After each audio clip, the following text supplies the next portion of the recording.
Vamos lá então, a sabatina de Cristiano Zanin, advogado pessoal do Lula no Senado, deve ocorrer até o final deste mês.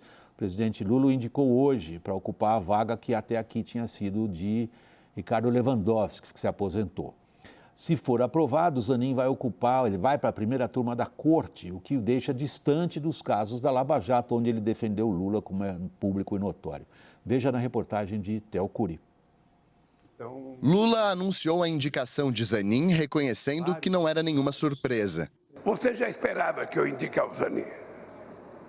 Eu acho que todo mundo esperava que eu fosse indicar o Zanin, não só pelo papel que ele teve na minha defesa, mas simplesmente porque eu acho que o Zanin se transformará num grande ministro da Suprema Corte desse país. Zanin tem 47 anos e pode ficar no STF até 2050.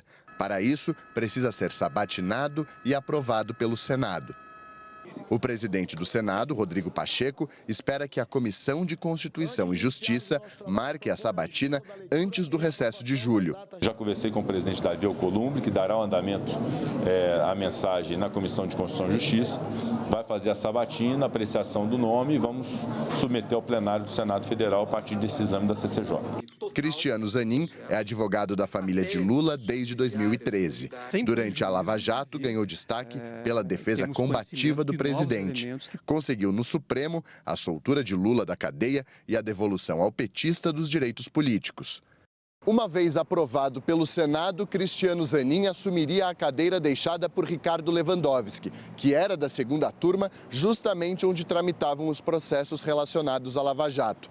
Esse seria o movimento natural, mas uma dança das cadeiras na corte há um mês mudou a composição dos colegiados. Zanin irá agora para a primeira turma, o que o deixará um pouco mais distante das ações sobre a operação contra a qual atuou como advogado.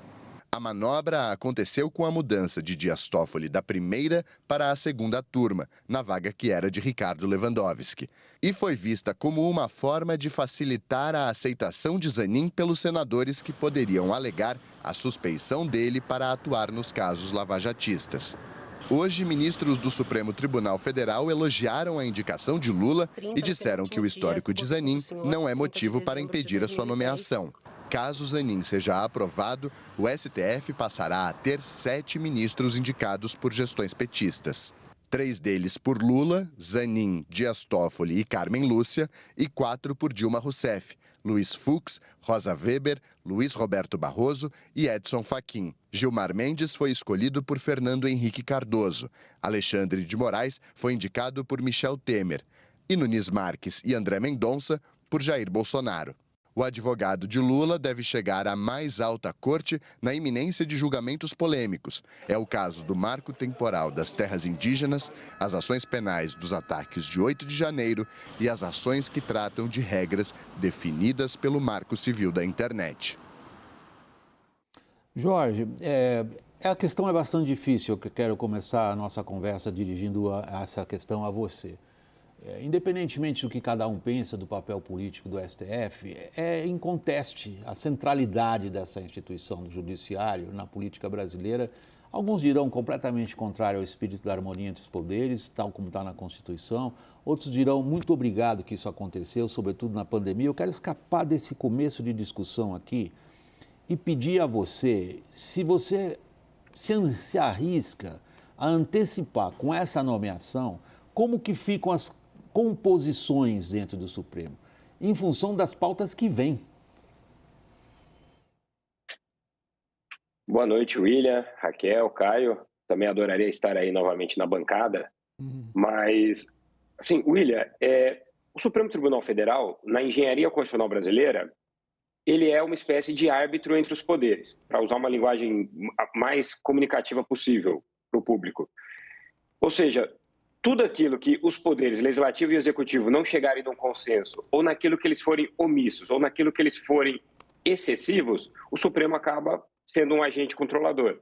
A indicação feita agora, eu não acho que uma indicação, nesse atual momento da Corte, mudaria a configuração da Corte, daria uma guinada de uma modificação total ou não. Me parece que a indicação, nesse momento, da forma como foi feita, ela atende os requisitos constitucionais, ela será aprovada e ela, em termos funcionais, se essa foi a tua pergunta, eu acho que ela não muda o equilíbrio da corte. Eu acho que o equilíbrio da corte, em como ele enfrentaria, como ele tem enfrentado vários temas sensíveis, não se altera assim, pelo menos a curto e médio prazo. Sim, Jorge, a minha pergunta foi realmente no sentido institucional. Por isso que eu citei a longa linha do tempo da nossa crise, que é anterior a 2013. Eu não sei qual é a data que você quer escolher para falar dessa evolução do judiciário, particularmente da nossa Corte Suprema, como uma instância política envolvida no debate político, tomando decisões com forte influência e peso no processo político, no processo eleitoral. Esse processo você vê caminhando em qual direção? William, essa pergunta eu me sinto até mais confortável para respondê-la. É uma análise que eu faço como pesquisador. Eu acho que na última década o Supremo ganha uma espécie de protagonismo no árbitro dos temas políticos e eu acho que podem até mudar os temas ou o que vai ser julgado pelo Supremo, mas esse protagonismo não me parece que ele desaparece a curto prazo, porque o que a gente tem visto, né, recentemente é cada vez, vamos dizer assim, um maior acirramento e um maior dissenso, seja entre executivo e legislativo, seja entre legislativo e legislativo. Basta a gente perceber a última polêmica entre o próprio Rodrigo Pacheco e o Arthur Lira sobre a questão das comissões na análise das medidas provisórias. Então, os conflitos políticos geram o que nós tecnicamente chamamos, já debatemos com você, William, a judicialização da política. E enquanto houver judicialização da política, não é nem culpa do Supremo, não tem como o Supremo abrir mão desse papel estratégico que ele tem na engenharia constitucional brasileira. Enquanto a política judicializar a política, não dá para pedir que o Supremo não seja o protagonista como árbitro nesse embate político. Raquel? Eu vejo o seu profundo suspiro quando você vai pegar uma questão que você vai ter uma análise abrangente. Vamos lá, Raquel, estamos agora. Eu concordo muito com o Jorge no sentido de que muitas vezes o Executivo e o Congresso não conseguem resolver suas questões e recorrem ao Supremo Tribunal Federal. Então, ele é provocado a tomar posições políticas e, às vezes, a se antecipar, a palavra às vezes não é nem antecipar, tomar decisões que o Congresso protela. Mas o que a gente tem visto mais recentemente é o Judiciário tomando decisões alinhado com o Executivo, alinhado com o presidente Lula. Exato. Neste governo, o governo Jair Bolsonaro era um embate entre o Executivo e o Judiciário, mas alinhado com o presidente Lula, tomando decisões ou às vezes controlando o timing das decisões para muitas vezes acuar o Congresso Nacional. Você está falando especificamente da situação do presidente da Câmara? Arthur Lira, exatamente. Onde surge de novo algo que estava ali no fundo de uma gaveta e no meio do debate político. Eu não sei se eu estou fazendo aí uma ironia com o que o Jorge acabou de dizer, o Jorge se referiu.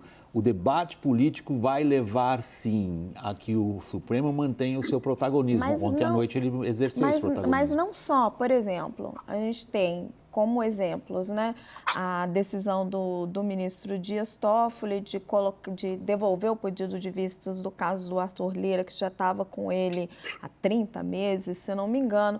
A gente tem também do mesmo Dias Toffoli um pedido de vistas da questão da lei das estatais, que é algo que ali o Congresso... Há um interesse do Executivo muito grande. O interesse do Executivo direto neste assunto. Você tem a questão da Eletrobras, que o Executivo está recorrendo ao Judiciário porque não consegue chegar a um acordo ao Congresso. Neste governo, a gente tem em áreas completamente diferentes, né? A gente está falando de economia, a gente está falando de política... E tributário também, hein? Tributário, questões que o governo não consegue resolver porque está numa situação delicadíssima com o Congresso Nacional. Basicamente, ele não tem base e aí ele se alia ao Judiciário e solapa o Congresso Nacional. É dura essa tua afirmação. Se alia ao Judiciário para solapar o Congresso Nacional. Uhum. É uma afirmação política com severas consequências, Raquel. Lula está protegido? Bom, eu não vejo que é algo também deste ano, né? Se a gente analisar toda a relação do governo Bolsonaro com o Judiciário, ela já era conflituosa. Se a gente considerar também que o Tribunal Superior Eleitoral tende a caçar os direitos políticos da principal liderança da oposição, ela reforça tudo isso aí que a Raquel colocou também. Né? Em diversos momentos, já nos últimos meses, entrando o governo Bolsonaro, e se a gente for mais para trás também, né? Para mim, sempre me chamou muita atenção como o Supremo Tribunal Federal, em um primeiro momento, endossou a Operação Lava Jato até o momento em que a Dilma Rousseff caiu. Depois do momento que a Dilma Rousseff caiu, portanto o Partido dos Trabalhadores caiu, passou-se a ter um revisionismo da Operação Lava Jato. Por quê? Porque, no meu sentir, em diversos momentos a Operação Lava Jato estava avançando contra o próprio Supremo Tribunal Federal e por parte do espectro político, do campo político da direita. Então a gente não está falando de um Supremo ou um judiciário político ou politizado neste ano. Estamos falando dos últimos 4 anos, dos últimos 10 anos. E a Lava Jato é um marco sobre isso. Vamos examinar isso, Jorge. Você, da sua perspectiva de professor de Direito Constitucional, você mesmo mencionou como que o debate político, na sua visão, tornará perene, eu não vou dizer, mas torna presente e é com isso que nós vamos ter que viver, com o protagonismo do Supremo. A Raquel cita, por exemplo, agora na avaliação dela, o que ela identifica como uma aliança de fato. Se não for uma aliança realmente costurada, mas vamos dizer o que está evidente, uma aliança de fato entre setores do Supremo e o atual Executivo a favor de decisões ou de matérias de interesse do Executivo. E você, como é que você vê isso? William, eu não faço essa leitura política, né? Porque fatalmente o Supremo, ao julgar, ou ele vai beneficiar às vezes o Executivo ou o Legislativo. Isso não significa necessariamente uma aliança fática. O que eu acho importante mencionar, o Supremo Tribunal Federal, no governo Bolsonaro, ele manteve a autonomia do Banco Central quando provocado, que era uma pauta importante para o governo, não considerou o PEC dos precatórios como algo que furava a regra do teto fiscal. Eu poderia dar vários outros exemplos de memória. Eu só não acho que dá para comparar a atuação do Supremo num recorte muito curto entre o governo passado e o atual. Por que eu digo isso? Porque o governo atual, em nenhum momento fala em fechamento do Supremo, não ofende os ministros do Supremo, não afirma em discurso que vai, doravante, desrespeitar a decisão de ministro do Supremo.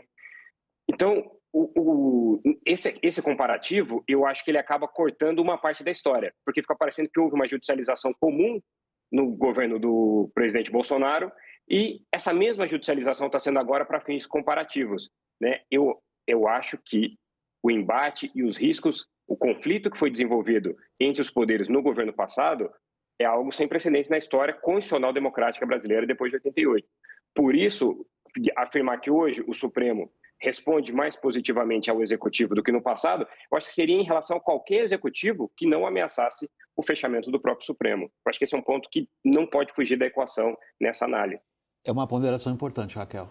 Ele está nos obrigando a olhar em perspectiva o que é a atuação do Supremo como instituição judiciário frente a um Executivo que terminou com a derrota eleitoral do ex-presidente Jair Bolsonaro e com que é a relação institucional entre os poderes nesse governo que começou. Ele está pedindo que a gente não perca essa perspectiva. Não, eu concordo com o Jorge, eu acho que ela não pode ser perdida de jeito nenhum, mas ela conversa com o que eu estou falando. Por exemplo, também acho, nunca teve um esgarçamento institucional daqueles, né? Um presidente da República que atacava diretamente os ministros do Supremo e a própria representatividade do Poder Judiciário. Mas aí o que surge dali?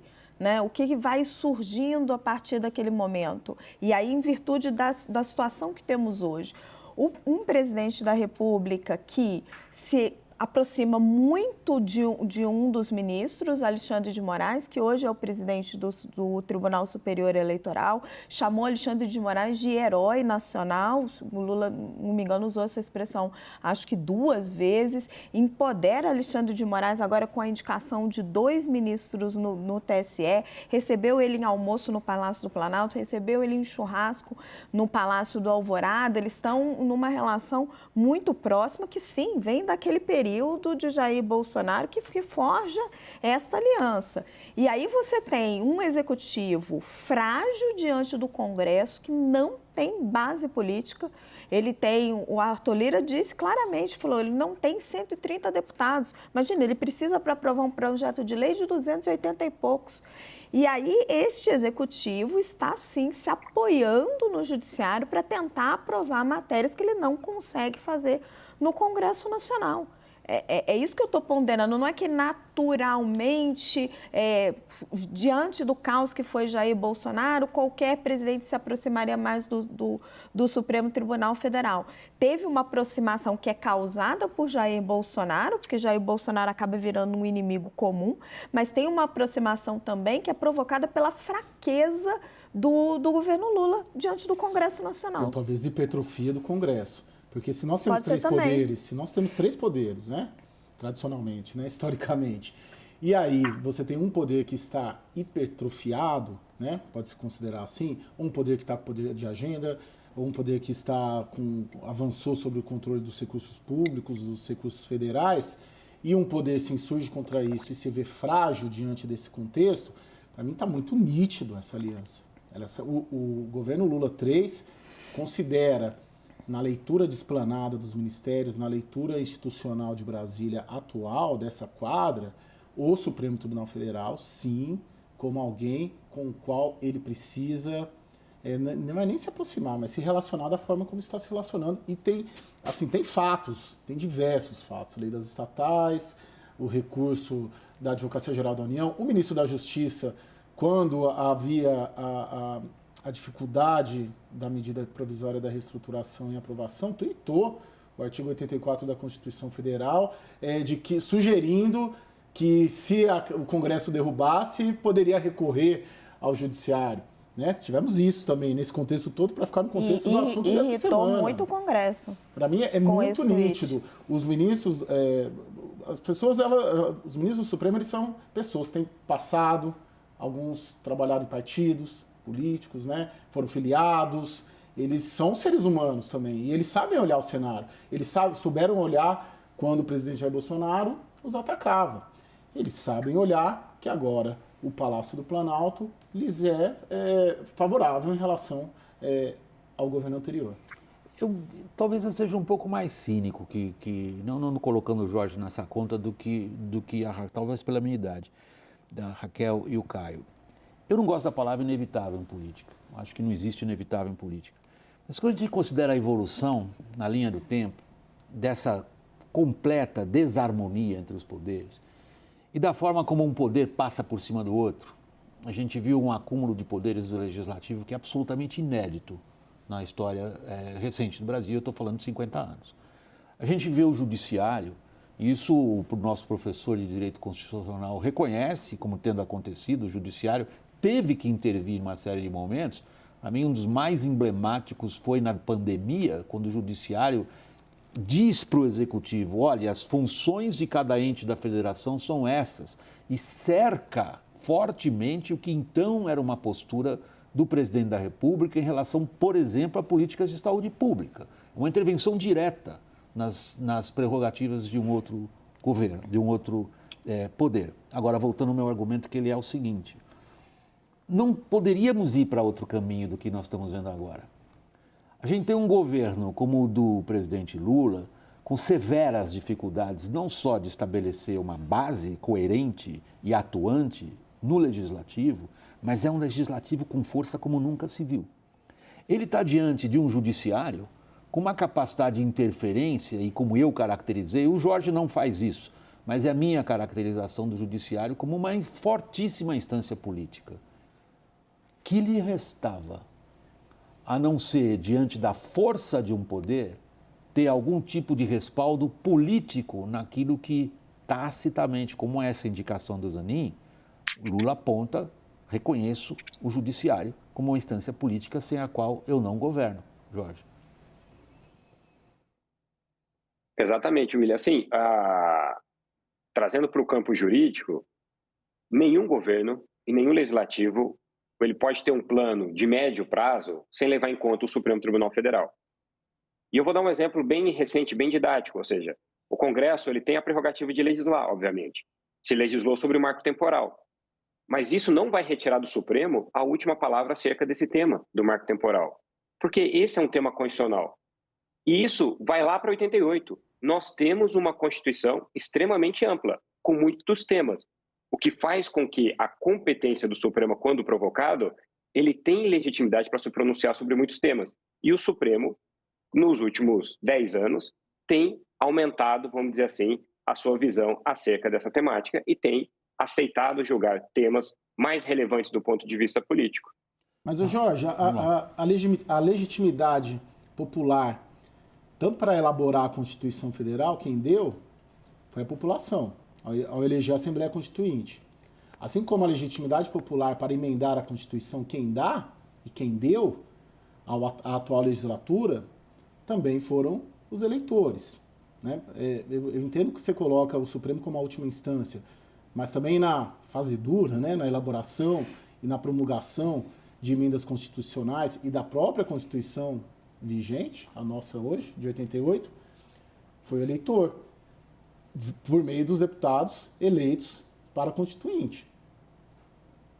Mas Caio. Onde você quer chegar, Caio? Isso que eu queria entender. Não, eu quero dizer que o Congresso também tem uma legitimidade popular. Então, deixa eu fazer uma sugestão. A Raquel e você, e também se o Jorge se sente confortável com esse tipo de análise. A análise é a clássica de ciência política e de poder.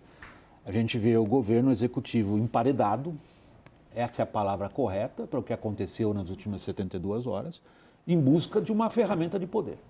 Então, a questão clássica de análise de ciência política, nesse instante da nossa conversa, é a seguinte: esta ferramenta de poder, a aproximação com o Supremo, traz ao governo Lula o que ele espera? Quer começar, Raquel? Eu acho que está para se provar, né, William? Ok. Está para se provar. Por exemplo, Eletrobras.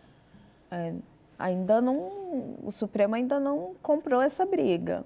Lei das estatais. Está pendurado.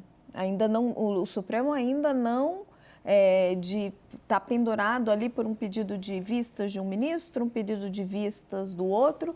O ministro Ricardo Lewandowski deu a liminar, mas logo se aposentou. O Supremo ainda não ficou com o ônus político de quebrar a lei das estatais. Eu acho que o Supremo também tem um limite de uma autocontenção de até onde ele está disposto a comprar todas as brigas para o governo. Você quer ir... Raquelzinha, acho que ela foi hiper cautelosa.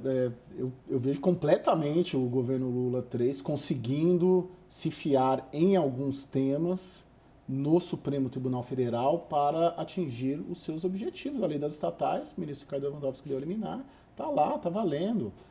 E se a gente for estender isso... Mas está valendo, mas não está feito, Caio. Tudo bem. Entende? Tudo bem, mas está feito. As nomeações estão sendo feitas. Na prática, mas o ônus político ainda não... Sim, só de cada vez, senão aqui a gente... Se a gente esticar isso, é o mesmo judiciário que está caçando os direitos políticos do ex-presidente da República, que teria, talvez, né, está mais fragilizado politicamente, mas que deve caçar os direitos políticos do ex-presidente da República, que seria potencialmente quem poderia derrotar esse projeto político em 26. Tem uma série, assim, a hora que o Lula olha, a meu ver, né, posso estar errado, a hora que o Lula olha ali o mapa do War, ali, de Brasília e tal, e ele coloca, eu não posso pôr muitas pecinhas aqui no Congresso Nacional, porque aqui tá difícil, então eu vou jogar essas pecinhas aqui pro Palácio da Justiça, aqui pro Supremo Tribunal Federal, porque ali tem mais jogo. Mas posso só, Jorge, rapidinho, só colocar um ponto?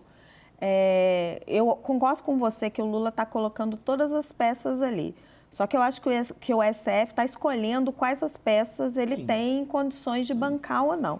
E a questão da inelegibilidade do Bolsonaro, eu tenho dúvidas o quanto isso é uma agenda do próprio Lula, porque ele se beneficia de um adversário contra Bolsonaro, ou quanto isso é uma agenda do próprio Tribunal Superior Eleitoral. Me parece mais essa segunda hipótese. Assim, do próprio ministro Alexandre de Moraes, e aí eu acho que a gente precisa lembrar um pouco a história, porque a gente se perde nesse turbilhão de acontecimentos, mas Jair Bolsonaro, durante a campanha eleitoral, ele testou a campanha inteira os limites da lei eleitoral. Ele propositadamente esticava a corda, rompia as barreiras, ele ultrapassava os limites. Os exemplos são inúmeros da lei eleitoral, porque ele sabia que ele não ia ser cassado como candidato, mas a conta estava lá para ele pagar. Se ele perdesse, ela vai chegar. Ok, eu vou deixar fechado nesse parênteses a questão do TSE e voltar para a gente encerrar a conversa com o Jorge, ao que me parece que é um ponto central, que está colocado para todos nós e eu imagino que o público também está querendo entender. Jorge, aparentemente há uma esperança política do atual executivo de um apoio maior nas matérias que lhe sejam de forte interesse, que venham do Supremo, inclusive com essa nomeação do advogado pessoal do presidente Lula, o Cristiano Zanin. Esta é uma esperança fútil, porque a pergunta a você agora, professor de Direito Constitucional, e a Raquel já introduziu isso um pouco também, você vê o Supremo, diante dessas questões que são de poder político, agindo institucionalmente, ou você detecta a hipótese clara ali para alguns que não, que as respostas serão políticas apenas? Via de regra, William, na minha visão, o Supremo tem atuado e atua muito mais institucionalmente do que politicamente. Toda atuação institucional do Supremo tem um reflexo político, né? E é que na mídia ou nos debates, vamos dizer assim, não técnicos, a gente tem uma grande dificuldade de fazer uma análise de votos. E a gente, às vezes, debate em 5 minutos votos que têm 100 laudas sobre argumentos técnicos e fundamentos nesse sentido. Então, esse é um aspecto que essa transposição do debate, ela é sempre muito complicada, né? Sempre quando nós comentamos uma decisão do Supremo, o que foi feito, há por baixo daquilo todo um debate técnico e jurídico que aconteceu, que fica escondido, fica restrito a quem faz uma análise ou professoral ou porque trabalhou naquele caso. E lembrando, a pauta do Supremo, ela é infinitamente maior do que nós debatemos na mídia profissional. A gente menciona 5, 10, 15 casos politicamente relevantes, mas há outros casos de grandeza econômica e importância, às vezes, política setorial, fundamental que o Supremo está julgando. O Supremo julga muito processo. Então, a gente também tem que tomar muito cuidado de não fazer um corte para uma afirmação que o Supremo age institucionalmente ou politicamente, analisando 10, 15 casos de um tribunal que tem julgado 10, 15 mil casos.